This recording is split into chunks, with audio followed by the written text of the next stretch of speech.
Praise the lord. ఈరోజు అంశం చూసినట్లయితే పెంతెకొస్తు తర్వాత 15వ ఆదివారము. అంశము సకల విశ్వాసుల మధ్య దేవుని ఉనికి. సకల విశ్వాసుల మధ్య దేవుని ఉనికి. ఈరోజు మనకిచ్చిన బైబిల్ పాఠ్యములు చూసుకున్నట్లయితే ఆమోస్ గ్రంథము 9వ అధ్యాయము 1 నుంచి 12 వరకు. 2వ పాఠముగా రోమీలకు రాసిన పత్రిక 2వ అధ్యాయము 17 నుంచి 29 వరకు. 3వ పాఠముగా పరిశుద్ధుడైన యోహాన్ రాసిన సువార్త 10వ అధ్యాయము 14 నుంచి 18 వరకు. ఉత్తర ప్రత్యుత్తర పాఠ్యభాగముగా కీర్తనల గ్రంథము 66వ కీర్తన. మొదటిగా బైబిల్ పట్టణంని 2 వచనములు చదివి తదుపరి వాక్య ధ్యానంలోకి వెళుదుము. పరిశుద్ధ గ్రంథము నుండి యోహాన్ రాసిన సువార్త 10వ అధ్యాయము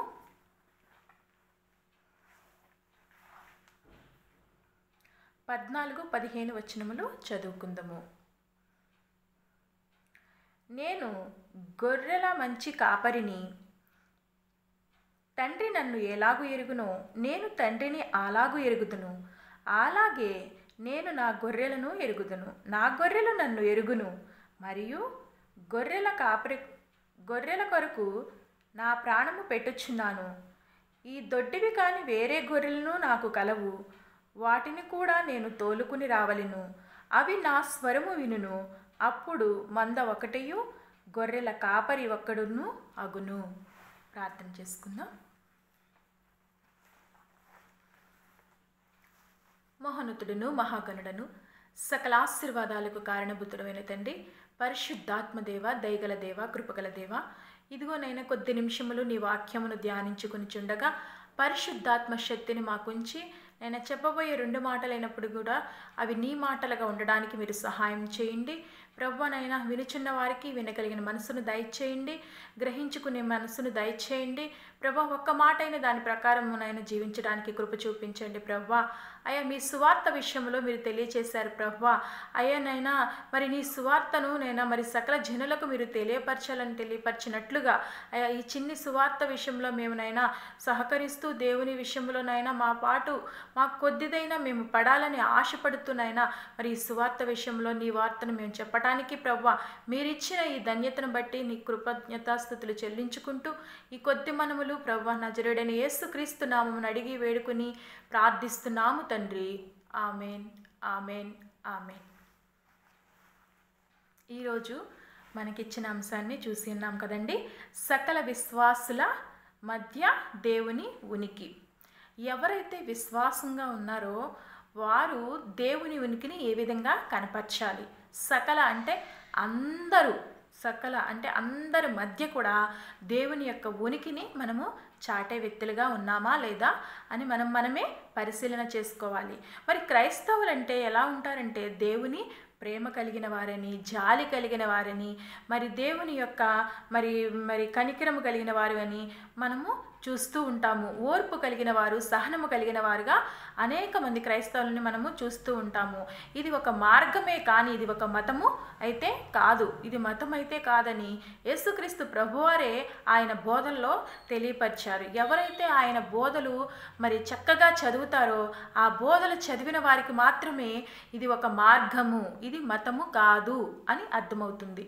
అలా అర్థం అవ్వాలి అంటే ఆయన చేసిన ప్రసంగాలలో మరి క్షుణ్ణంగా చదివినప్పుడు మాత్రమే దాని గురించి మాట్లాడగలరు. అదేవిధంగా మనము ఈ రోజుల్లో ఇప్పుడు పరిస్థితుల్లో మనం చూస్తున్నట్లయితే అనేక కులవర్గాలు, జాతులు, మతాలు ఇవన్నిట్ల మధ్య మరి కొట్టుమిట్టాడుచున్నప్పుడు మరి నీవైనా నేనైనా దేవుని ఉనికిని ఏ విధంగా చాటి చెప్పేవారిలాగున్నాము? దేవుని మరి ఉనికి అంటే ఏంటంటే దేవుని యొక్క చేసే కార్యాలు, దేవుని పని, ఒక సాక్ష్యము, అది ఏ విధంగా నీవు తెలియపరుస్తున్నావు అని మనమే పరిశీలన చేసుకోవాలి. అలా అందుకనే సకల విశ్వాసుల మధ్య దేవుని ఉనికి, ఆయన ఉనికిని చాటి చెప్పేవారిలాగా ఉన్నామో లేదో మనము పరిశీలన చేసుకోవాలి. మన బైబిల్ గ్రంథంలో మనం చూసినట్లయితే దేవాతి దేవుడైన యెహోవా దేవుడు ఆమోసు గ్రంథంలో మరి 9వ అధ్యాయంలో మరి 1 నుంచి 12 వచనాలు మనం చూసినట్లయితే అక్కడ జాతులు అనేక జాతుల వారు ఉన్నప్పుడు కూడా అక్కడ యెహోవా దేవుడు ఒక మాట సెలవిస్తున్నాడు. ఏంటంటే మరి ఇశ్రాయేలీలను కూషు దేశస్థులను వీరిందరు నా దృష్టిలో సమానమే. కూషు దేశస్థులంటే మరి దేవునిని ఎరుగని వారు మరి అని మనము చెప్పుకోవచ్చు. అన్యులని కాదు, కానీ దేవునిని ఎరుగని వారని మనము ఉచ్చరించడం చాలా మంచిది. ఆ విధంగా చూసినట్లయితే దేవునిని ఎరిగిన వారును దేవుని తెలిసిన వారును వీరిద్దరు కూడా నాకు సమానమే, నేను వారి కోసమే ఈ లోకానికి వచ్చాను అని తెలియపరుస్తున్నారనమాట. మరి అందుకే మనం యెషయా గ్రంథం 55వ అధ్యాయము 22వ వచనంలో కూడా చూసినట్లయితే భూదిగంత నివాసులారా ఆయన వైపు మాత్రమే చూసి రక్షణ పొందాలంట. ఎవరి వైపు? దేవుని వైపు మాత్రమే చూసి రక్షణ పొందాలి. ఎవరిని పిలుస్తున్నారు? భూదిగంత నివాసులారా, అంటే భూమి మీద నివసిస్తున్న ప్రతి ఒక్క ప్రజలారా మీరందరూ కూడా ఆయన యొక్కడే దేవుడు, కాబట్టి ఆయన వైపు మాత్రమే మీరు చూడండి. అందుకనే మనకిచ్చిన సువార్త పాఠంలో కూడా చూస్తూ ఉంటాము. మరి గొర్రెలంట అనేకం ఉన్నాయి, నా దొడ్డివి కాని గొర్రెలు కూడా ఉన్నాయి, వాటిని కూడా నేను తోడుకుని రావాలి. కాబట్టి ఎప్పుడైతే ఆ దొడ్డలు కాని గొర్రెలు నేను తోడుకుని వస్తానో అప్పుడు మంద ఒక్కటిగా ఉంటుంది, కాపరి కూడా ఒక్కడిగా ఉంటారు అని మరి యేసుక్రీస్తు ప్రభువారు తెలియజేస్తున్నట్లు సువార్త పాఠంలో మనము చూస్తూ ఉంటాము. నిజమే, ఈ లోకంలో యేసుక్రీస్తు ప్రభువారు వచ్చింది మరి మనం అనుకుంటాం కదా, దేవుణ్ణి తెలుసుకున్న వారు మాత్రం వారి కోసమే కాదు, కానీ దేవుణ్ణి తెలియని వారి కోసం కూడా ఆయన ప్రాణం పెట్టారు. అందుకే అన్నారు కదా, మరి ఆయన అందరికీ ప్రభువు. అందరికీ ఏంటంటండి? ప్రభువు. మీరు గ్రీకు దేశస్థుడు లేదు, అన్యుడని లేదు, మరి యూదులని లేదు, ఏ భేదము లేదు, మరి అందరూ కూడా మరి దేవుడిని అంగీకరించాలి. ఆయన అందరి కోసము తన ప్రాణాన్ని పెట్టినట్లుగా మనము చూస్తూ ఉన్నాము. అదేవిధంగా మనం చూసినట్లయితే 2వ పాఠంలో మనము చూస్తూ ఉంటాము. రోమీలకు రాసిన పత్రికలో 2వ అధ్యాయంలో మనము చూస్తూ ఉంటాము. ఇక్కడ ఏంటంటే ఏమని తెలియపరుస్తున్నారంటే అపోస్తలుడైన పౌలు రోమీ సంఘానికి, మీరు బాహ్యంగా మీరు బాగానే ఉన్నారు, కానీ మీ అంతరంగము సరిగ్గా లేదు. కాబట్టి మీరు మరి బాప్తిసం తీసుకుంటున్నారు, అన్నీ బాగానే చేస్తున్నారు, కానీ మీరు సున్నతి పొందారు, కానీ సున్నతి పొందని వారిలాగానే మీరు ప్రవర్తిస్తున్నారు. సున్నతి పొందినా సున్నతి పొందకపోయినా మీరు ఎలా ఉండాలి అంటే హృదయ శుద్ధి కలిగి మీరు జీవించాలి.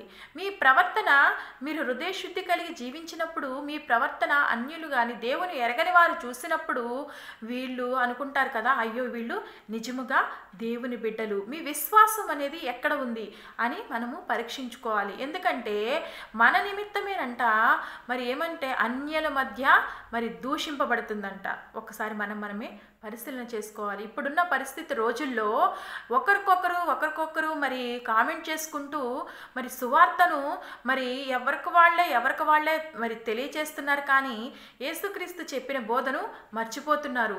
మీరు చెప్పిన దానికి మేము ఎదురు కౌంటర్ ఇస్తున్నాం అనుకుంటూ మరి ఏం చేస్తున్నారంటే ఒకరికొకరికి ఆ విధంగా పోటీతత్వానికి వెళ్ళిపోతున్నారే, కానీ దేవుని సువార్తను మర్చిపోతున్నారు. ఎందుకంటే దేవునిని ఎరుగని వారు ఎన్నైనా మాట్లాడవచ్చు, కానీ దేవుని తెలిసిన మరి ప్రజల మధ్య మనం ఉంటున్నప్పుడు, దేవుని తెలియని ప్రజల మధ్య మనం ఉంటున్నప్పుడు దేవుని తెలిసిన మనము ఏ విధంగా ఉండాలి? మనకు తెలుసు, మనము తెలియని వారితో మనం వితండవాదం చేస్తే ఏమవుద్దంటే అది పెరిగిపోతే తప్ప అది తగ్గదు. కాబట్టి మనం ఏం చేయాలంటే తెలియని వారికి ఏ విధంగా చెప్పాలి అంటే క్రీస్తు మాటలు మరి సున్నితముగా చెప్పుకుంటూ దేవుని కోసం మరి వాళ్ళ కోసం దేవుని దగ్గర ప్రార్థించే వ్యక్తుల్లాగా మనం ఉండాలి. ఎందుకంటే దేవుడే చెప్పాడు కదా. మరి యోనాని మనం చూసినట్లయితే యోనా ఏం చేస్తూ ఉన్నాడంటే నినివేకు వెళ్ళమంటే ఆయన తార్షీషుకు వెళ్ళిపోతాడు.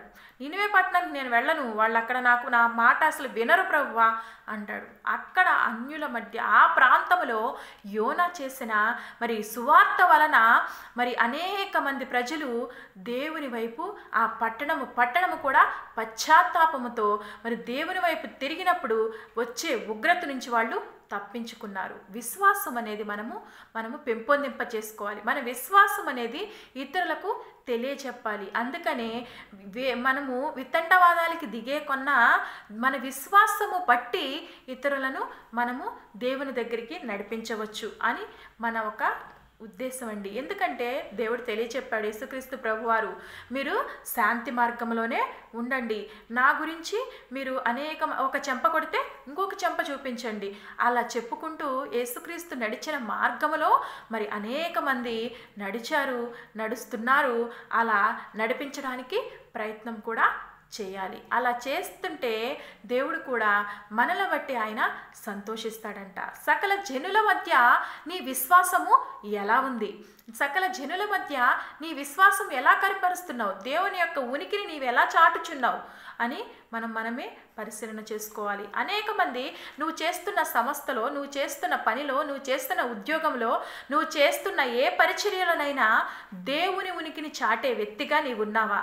ఒకసారి పరిశీలన చేసుకోవాలి. ఎందుకంటే మనము కూడా ఆళ్ళలో కలిసిపోయి అదే విధంగా జీవించినట్లయితే దేవుడు ఇష్టపడడంట. అందుకే అన్నాడు కదా రోమీయులకు రాసిన పత్రికలో, మీరు బాహ్యం నేను కోరుకోవట్లా, బాహ్య రూపంలో ఉన్న బాహ్యాన్ని నేను కోరుకోవట్లా, నీ అంతరంగంలో ఉన్న శుద్ధిని నేను కోరుకుంటున్నా, నీ అంతరంగంలో ఉన్న శుద్ధిని నేను కావాలని ఇష్టపడుతున్నా అని తెలియపరుస్తున్నారు. నిజమే, అలా అంతరంగంలో సున్నతి చేసిన తర్వాత వారు మరి పరిశుద్ధాత్మ వరమునాళ్ళు పొందుకున్నారంట. నిజమే, మనం చూస్తూ ఉంటాము. మరి యేసుక్రీస్తు ప్రభువారు అనేకమైన బోధలు చేస్తూ మరి అనేక మందిని శాంతి మార్గంలో నడిపించినట్లు మనము చూస్తాము. అదేవిధంగా చూసినట్లయితే మనకిచ్చిన మరి ఉత్తర ప్రత్యుత్తర పాఠ్యభాగంలో కూడా చూస్తాము కదా, 66వ కీర్తనలో ఏమని ఉంటుందంటే, సర్వలోక నివాసులారా, అక్కడ తెలియపరుస్తున్నారు అన్యులు కూడా అంట దేవునిని వెంబడించారంట. మరి నిజంగా సర్వలోక నివాసులారా, నాకు దేవునిని ఎరుగని ప్రజలారా, మీరందరి కోసం కూడా నేను వచ్చాను అని దేవుడే ఒక సాక్ష్యంగా చెబుతున్నాడు. ఆ సాక్ష్యము మనము ఈ రోజుల్లో ఏ విధంగా ఉంది అని ఆలోచన చేసుకోవాలండి. అదేవిధంగా చూసినట్లయితే మరి మనం అనుకుంటాం కదా, కీర్తనల గ్రంథము 100వ కీర్తనలో కూడా ఉంటుంది. మరి ఏంటంటే, మరి సమస్త దేశములారా నా యొద్దకు మీరు రండి అని తెలియపరుస్తున్నాడు. మరి అంతేకాదు, మరి మత్తయి సువార్త 11వ అధ్యాయము 28వ వచనంలో మనం చూసినట్లయితే, ప్రయాసపడి భారం మోసుకుంటున్న సమస్త జనులారా నా యొద్దకు రండి. సమస్త జనులారా అని పిలుస్తున్నారు. ఎవరినేంటండి?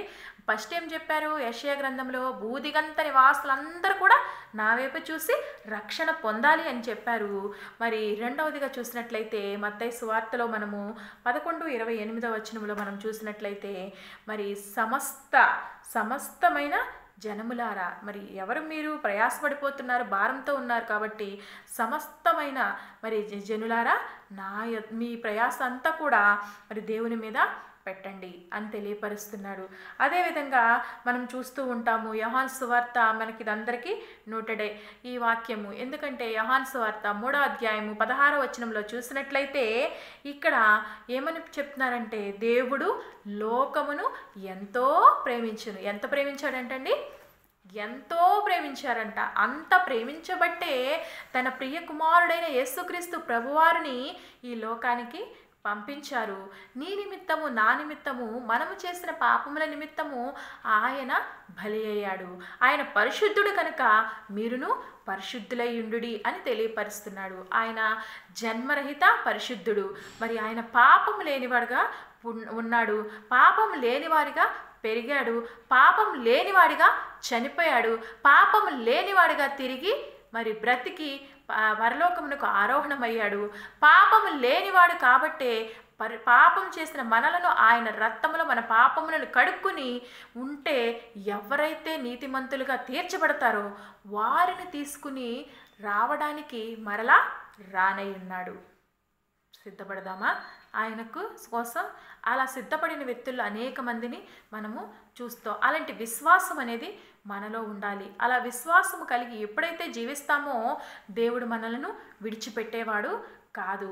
అందుకనే మనకి యెషయా గ్రంథము 45వ అధ్యాయము 1 నుంచి కూడా మనం చూసినట్లయితే అక్కడ కూడా కోరేషు అన్యుడైనప్పటికీ కూడా అనేకమైన దేవుని కోసము అనేక కార్యములు జరిగించాడు.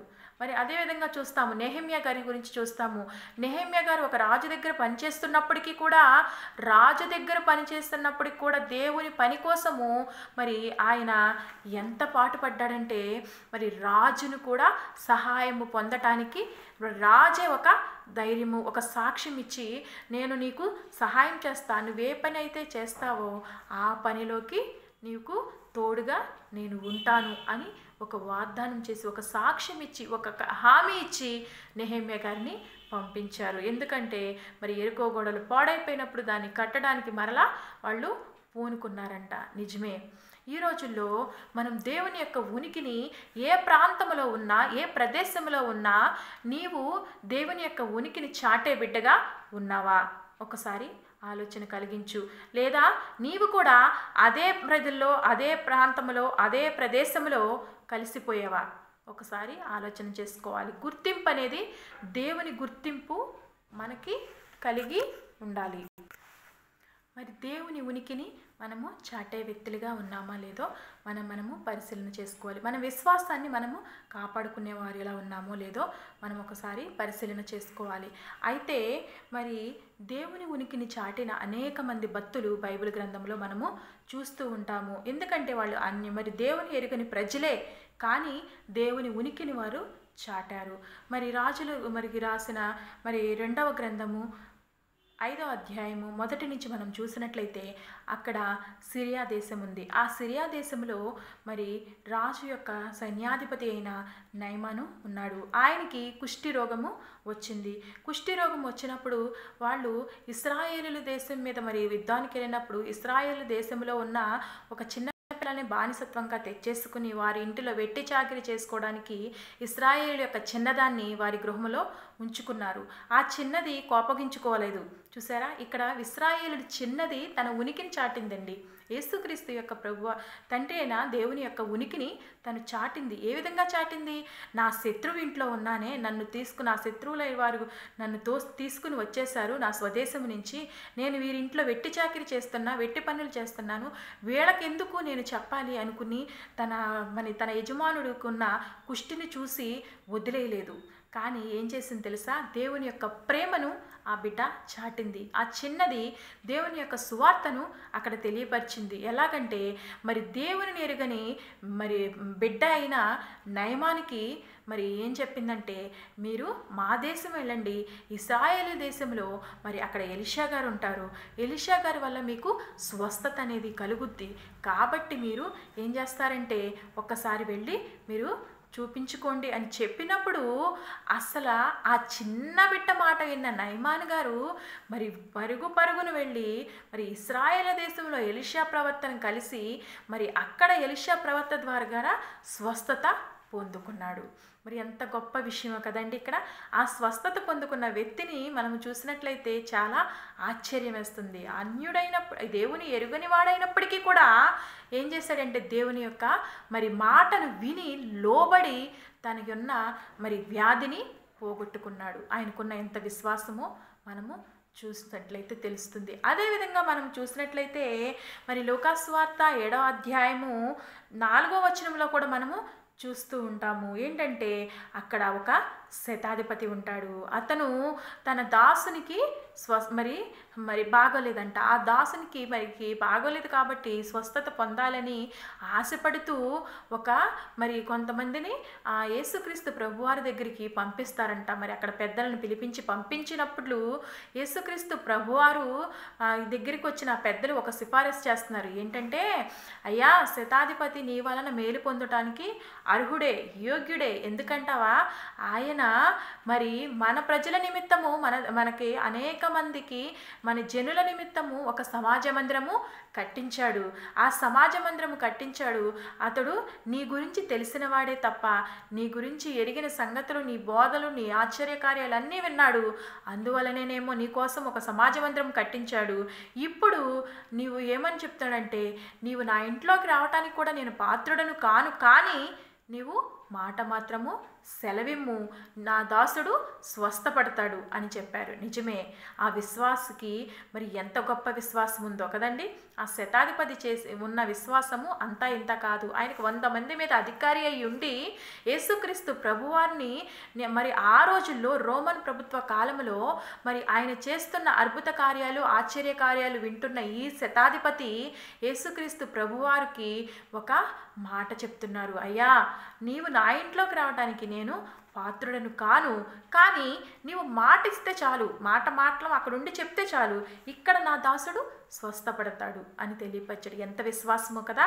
మనకు కూడా అలాంటి విశ్వాసము ఈ రోజుల్లో ఉందా? ఒక్కసారి మనమే పరిశీలన చేసుకోవాలి. ఎందుకంటే మనకిచ్చినది ఏంటంటే సకల విశ్వాసుల మధ్య దేవుని యొక్క ఉనికి. మరి దేవుని యొక్క ఉనికిని మనము చాటే వ్యక్తుల్లాగా ఉన్నాము. ఆ సమయంలో ఆ శతాధిపతి దేవుని యొక్క ఉనికిని చాటుకున్నాడు. ఏ విధంగా అంటే, మరి నేను పాపినే, నువ్వు నా ఇంట్లోకి రావటానికి కూడా అర్హులను కాను, కానీ నీవు మాట మాత్రం ఇస్తే జరుగుద్దయ్యా కార్యం అని నమ్మాడు. ఈ రోజుల్లో నీ విశ్వాసం ఏది? ఒకసారి పరిశీలన చేసుకోవాలి. అందుకే విశ్వాసము లేకుండా దేవునికి ఇష్టులై ఉండుట అసాధ్యము.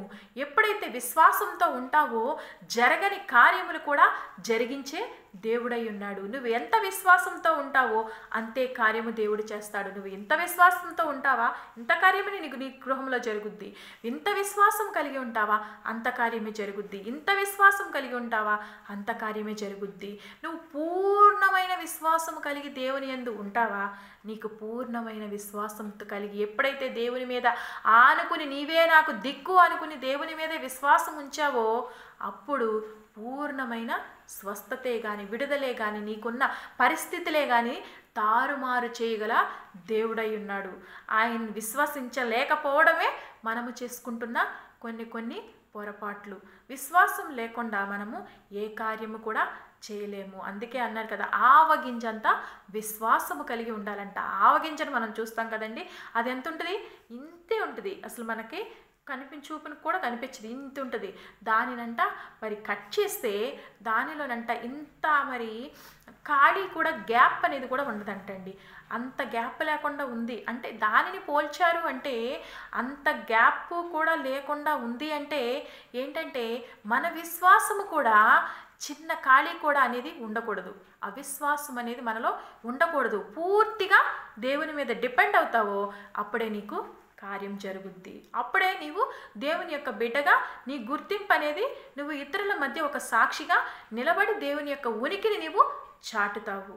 కాబట్టి అలా మనం చూసిన వారిలో అనేక మంది ఉన్నారు, కానీ మనకి కొంత సమయం అయితే లేదు కాబట్టి కొంతవరకే నేను మీకు తెలియచెప్పాలని ఆశపడుచున్నా. మరి కానాను స్త్రీని మనం చూస్తాం. మత్తయి సువార్త 15వ అధ్యాయంలో మనం చూస్తాము. కానాను యొక్క స్త్రీ చూసినట్లయితే ఈవిడ మరి దేవుని ఎరుగని స్త్రీ అయినప్పటికీ కూడా దేవుని దగ్గరికి వచ్చి అడిగినప్పుడు ఎంత మంచి మాట యేసయ్య అంటారో కదా.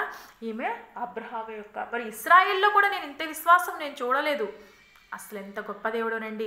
నేను నా బిడ్డలని చెప్పుకుంటున్నారే మీరందరూ, మీలో కూడా నేను ఇంత విశ్వాసం చూడలేదు, కానీ ఈ బిడ్డలో నేను ఇంత విశ్వాసం చూస్తున్నాను. నీ విశ్వాసం బట్టే నీకు కార్యం జరుగుద్ది అని అక్కడ యేసుక్రీస్తు ప్రభువారు తెలియచెప్పారు. నిజమేనండి. మరి విశ్వాసం అనేది మనం ఏం చేయాలంటే మరి దేవుని కోసము నిరీక్షించుకుంటూ దేవుని యొక్క మరి నిజ స్వరూపము కాబట్టి మరి విశ్వాసం లేకుండా దేవునికి మనము ఇష్టలుగా ఉండలేము. మనము సకల జనుల మధ్య కూడా మన విశ్వాసం అనేది కాపాడుకుంటూ దేవుని యొక్క ఉనికిని చాటే వ్యక్తిగా మనము ఉండాలి. అదేవిధంగా చూసినట్లయితే మరి ఇంకొకటి యోహాను సువార్త 4వ అధ్యాయంలో మనం చూస్తాము సమరయ స్త్రీ. ఈ స్త్రీని కూడా మనం చూసినట్లు దేవుని యొక్క ఉనికిని చాటిన బిడ్డగా మనము చూస్తూ ఉంటాము. సమరయులు అనగానే మరి అంటరాని వారంటూ ఒక దేవుని నెరుగని ప్రజలుగా ఉన్నారు కాబట్టి అలాంటి వారికి కూడా దేవుడు సువార్త తెలియచేశారు అనుకుంటాం కదా. దేవుడు మరి సర్వలోక నివాసులందరినీ కూడా ఆయన పిలుస్తున్నాడు. వీరందరూ కూడా నా ప్రజలు అని పిలుస్తూ దినమెల్లా చేతులు చాపుచు మన కొరకు ఎదురు చూస్తున్నాడంట. ఏ ఒక్క గొర్రె కూడా తప్పిపోవటం ఆయనకి ఇష్టం లేదు. మరి 100 గొర్రెల్లో 99 ఉన్నప్పటికీ ఒక గొర్రె వెళ్ళిపోతే ఆ గొర్రెను తోలుకు రావడానికే వెళ్ళారంట. నిజమే కదా. మరి మంద ఒక్కటే అవుద్దంట, కాపరి ఒక్కడే అవుతారు. అది కూడా ఎవరంటే యేసుక్రీస్తు ప్రభువారు. ఆయన నమ్మితే నీవు నీ విశ్వాసాన్ని నువ్వు కాపాడుకుని చివరి వరకు నువ్వు కొనసాగగలిగితే దేవుని రాజ్యములో నీకు ప్రవేశం అనేది ఉంటుంది. కాబట్టి ఒకసారి పరిశీలన చేసుకోవాలి. ఎందుకంటే మరి అపోస్తల కార్యముల గ్రంథము 8వ అధ్యాయము 37వ వచనంలో కూడా మనం చూస్తాము. ఫిలిప్పుని చూసినట్లయితే అక్కడ నపుంసకుడు ఉంటారు. అతన్ని కోసం సువార్త అనేది మరి చేసినట్లుగా మనము చూస్తూ ఉంటాము. ఫిలిప్పుని పంపించి అక్కడ నపుంసకుడిని మార్చి బాప్తిసం ఇచ్చి మరి దేవుని బిడ్డగా చేశాడనమాట. మరి అదేవిధంగా అపోస్తల కార్యముల గ్రంథము 16వ అధ్యాయంలో చూసినట్లయితే అక్కడ లూదియా గారు ఉంటుంది. లూదియా గారిని చూసినట్లయితే మనం చూస్తాము. ఆమె తుయతైర పట్టణత్రాలు. ఆవిడ ఏం చేసిందంటే ఊదారంగు పడుగు అమ్ముకుంటుంది. మరి అమ్ముకుంటూ బ్రతుకుతున్న ఆవిడే పౌలు గారి యొక్క బోధ విని ఆవిడ నమ్మి మారు మనసు పొంది తన కుటుంబాన్ని మొత్తం కూడా క్రీస్తు వైపు నడిపించింది, సువార్తకు ప్రకటించింది. అదేవిధంగా మనము అక్కడ మరి పౌలు శీలను చెరసాలలో బంధించినప్పుడు మరి 16వ అధ్యాయంలోనే ఏముంటుందంటే మరి పౌలు శీలల యొక్క చెరసాలు మరి బంధించినప్పుడు పాటలు పాడుతూ ఉన్నప్పుడు చెరసాలు బర్దలు మరి పగిలిపోయి మరి సంఖ్యలన్నీ ఊడిపోయినప్పుడు మరి ఆ చెరసాల తలుపులు విడిపోయినప్పుడు వీళ్ళు పారిపోయారేమో అనుకుని చెరసాల నాయకుడు కత్తి దూసుకుని చంపబుని పోవచ్చుండగా పౌలు గారు వచ్చి, అయ్యా మేము ఎక్కడికి పారిపోలా, ఖైదీలందరము కూడా ఇక్కడే ఉన్నాము అని చెప్పినప్పుడు దేవుని యొక్క ఊరికిని అక్కడ పౌలు గారు చాటారు. అక్కడ చాటినప్పుడు మరి అక్కడ తెలుసుకున్న ఆ చెరసాల నాయకుడు దేవుని శక్తిని గ్రహించి దేవుని యొక్క మరి అక్కడ చేసిన అద్భుత కార్యమును చూసిన ఆ చెరసాల నాయకుడు వెంటనే బాప్తిసం పొందుకుని, అయ్యలారా రక్షణ పొందుటకు నేనేం చేయాలని అడిగినప్పుడు వెంటనే బాప్తిసం తీసుకుని తన ఇంటి వారితో కూడా రక్షింపబడ్డాడంట. నిజమే కదా? దేవుని యొక్క సువార్తను నీవు చాటే వ్యక్తిలా ఉన్నావా? దేవుని యొక్క మరి క్రియను మరి నీవు తెలుసుకుని నీవు అనుభవిస్తూ నీలో నీవే నీ ఇంటిలో నీవే ఉంటే లాభం లేదు. ఇప్పుడు అంత్యకాలంలో జీవిస్తున్న నీవు దేవుణ్ణి ఎరుగని బిడ్డలు అనేక మంది ఉన్నారు. కానీ ఎవరికి వాళ్ళే ఏం చేస్తున్నారంటే నాకెందుకులే అని కూర్చుంటూ ఉంటే మరి చేసే వాళ్ళని మరి పరిచర్యకి మనము సహకరించాలి. నాకు తెలుసు కదా, నేను బాగుపడితే చాలే అని మనం అనుకోకూడదంట. యేసుక్రీస్తు ప్రభువారు చెప్పింది కూడా అదే. అనేక మందిని మీరు సర్వ సృష్టికి వెళ్ళి నా సువార్త ప్రకటించి నాకు శిష్యులుగా చేయండి అన్నారు. నిజమే కదా? ఎందుకు శిష్యులుగా చేయాలంటే దేవుని యొక్క సువార్తను మనం ప్రకటించినప్పుడు దేవుని యొక్క రాజ్యంలో మనం ప్రవేశించాలని ఆశ కలిగి జీవించాలి. దేవుని రాజ్యంలో మనం ప్రవేశింప చేయాలి అంటే మన విశ్వాసము చివరి వరకు కూడా కొనసాగిస్తూనే ఉండాలి. అందుకే మన ముందున్న మరి పరుగు పందెంలో ఓపికతో పరిగెత్తితేనంట చివరి వరకు మనం పరిగెత్తితేనంట మనకి మంచి కిరీటం అనేది పొందుకుంటాము. మరి నీ పందెము నీవు ఏ విధంగా పరిగెత్తుతున్నావు?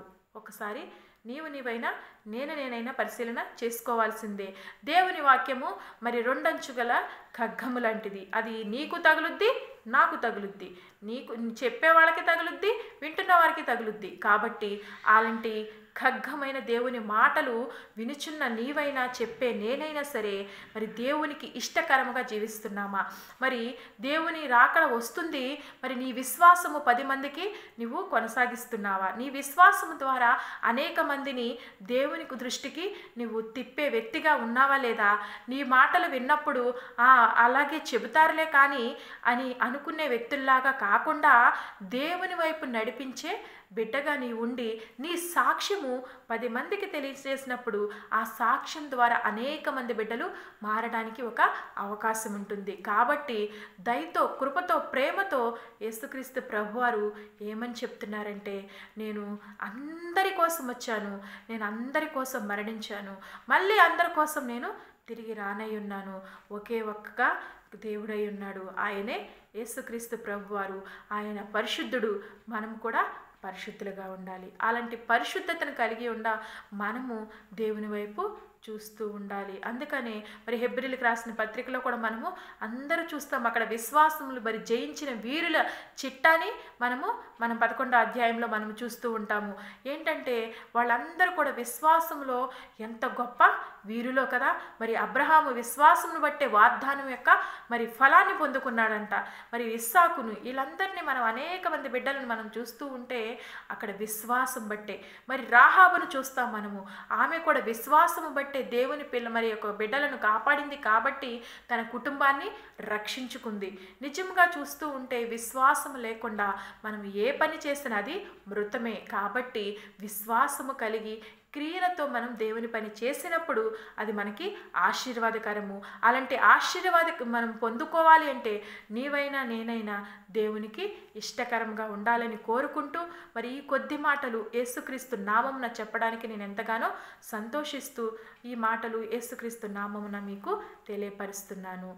Praise the Lord, praise the lord.